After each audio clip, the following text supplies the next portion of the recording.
সবার সম্মানিত সভাপতি সাহেব ও আজকের সভায় উপস্থিত প্রধান অতিথি গণমাধ্যম ব্যক্তিত্ব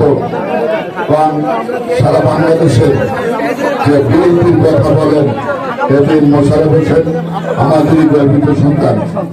আজকের সভায় উপস্থিত কলাপাড়া উপজেলার সম্মানিত সভাপতি বারবার নির্বাচিত মেয়র হাজী হুমায়ুন সিকদার ও বিশেষ অতিথিবৃন্দ ও সমাগত সুরবৃন্দ ও সম্মানিত মা বোনেরা, আপনারা সবাই সচ্ছলকে সালাম গ্রহণ করুন। আসসালামু আলাইকুম ওয়া রাহমাতুল্লাহ। সময় খুব শর্ট, বক্তব্য আমি বেশি দেবো না, নেতার বক্তব্য আমরা শুনবো। আমরা তো বক্তব্য যেতে যেতে ক্লান্ত হয়ে গেছি আপনাদের জন্য, তবে একটু সুখবর আজকে দেব। সেটা হলো এই টোটাল ডালবুগঞ্জের দায়িত্ব আপনাদের আমাদের হয়ে আপনাদের হয়ে এবিএম মোশাররফ হোসেন দায়িত্ব নিয়েছে ইতিমধ্যে। এই ডালবুগঞ্জ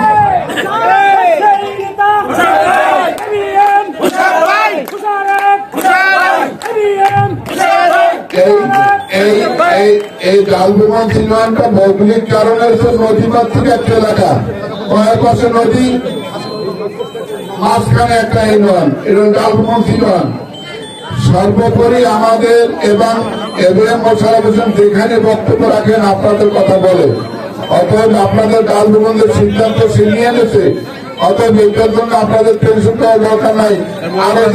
আরো যে রাস্তাঘাটের বিষয়টা তার নজরে আসছে, সেটা করছে এবং করতেছে, সেটা তথ্য তার কাছে আছে। সম্মানিত মা বোনেরা, আপনাদের একটা কথা বলি, সেটা হলো দীর্ঘদিন আপনারা ভোট দিয়েছেন স্বামীর কথায়। নির্বাচনের দিন স্বামী আপনার বোকরা টেনে দাও, সে কোথায় করতে বা বলে দাও, কিন্তু এই বছর নির্বাচনে উল্টা। এবছর নির্বাচনে আপনাদের প্রত্যেকের স্বামী মেয়ে জামাই আপনাদের কথায় ভোট দিতে হবে। তার কারণ সারা বাংলাদেশে 12,76,00,000 পুরুষ ভোটার আর 6,00,00,000 সামথিং ভোটার হচ্ছে মহিলা। অতএব আপনাদেরকে যেভাবে আপনার স্বামীরা গুরুত্ব বিগত দিনে দেন নাই, এখন থেকে শুরু করে আপনাদের ভোট, আপনাদের স্বামীদের ভোট আপনাদেরই নিতে হবে। এটাই কি আপনারা একমত?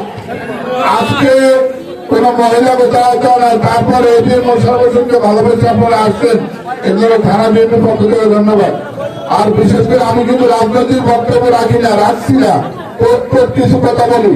আপনাদের এই ইউনিয়নের চেয়ারম্যান হইল কিসের চেয়ারম্যান? চরমানাই। এখানে প্রতি বছর 2-4টা মাহফিল হয়। আপনাদের কাছে অনুরোধ থাকবে, যাদের বাড়িতে মাহফিল যান, তারা মাহফিলে বাস না দিয়ে দু একটা মাদার গাছ দিয়ে, তার কারণ যেভাবে বাস বাইয়ে গাছে উঠে চরমানার মাহফিলে যদি কারেন্টের শর্ট করে কেউ বাড়িওয়ালায় কিন্তু মামলা খাবেন। এদিকে একটু খেয়াল রাখবেন। আর বিশেষ করে আপনাদের আরেকটা কথা বলি, তারিখ দিয়ে যে লন্ডন থেকে 17 বছর পরে বাংলাদেশ আসছে, আপনারা দেখেন নাই, শোনেন নাই, তার বক্তব্য শুনেছেন? কোন আওয়ামী লীগের লোককে কিছু বলেছে তারিখ দিয়া? তার পরিপ্রেক্ষিতে সারা বাংলাদেশে আওয়ামী লীগের লোকই এখন ধানের শীষে ভোট চায়। কিসের জন্য ভোট চাই? তারা বুঝতে পারছে যে তারা যে বিগত দিনে তারা করেছে, ভুল করেছে। এখন এটাই রাস্তা একমাত্র ধানের শীষ। তার কারণ বিএনপি প্রতিহিংসা রাজনীতি করে না, সে প্রমাণ আমরা দেখাইনি। অতএব আমরা এদেশের মানুষকে নিয়ে রাজনীতি করতে চাই, এদেশের মানুষের অধিকার নিয়ে রাজনীতি করতে চাই, এদেশের মানুষের স্বাধীনতা নিয়ে আমরা রাজনীতি করতে চাই। অতএব আজকে নেতার কথা শুনবেন, আমি আর বক্তব্য দেবো না। শারীরিকভাবে আমরা অসুস্থ, আপনাদের কাছে বলিনি, আমার কথা বলতে খুব কষ্ট হয়। অতএব সবাইকে ধন্যবাদ জানিয়ে আমার বক্তব্য শেষ করছি। আসসালামু আলাইকুম ওয়া রাহমাতুল্লাহি ওয়া বারাকাতুহু।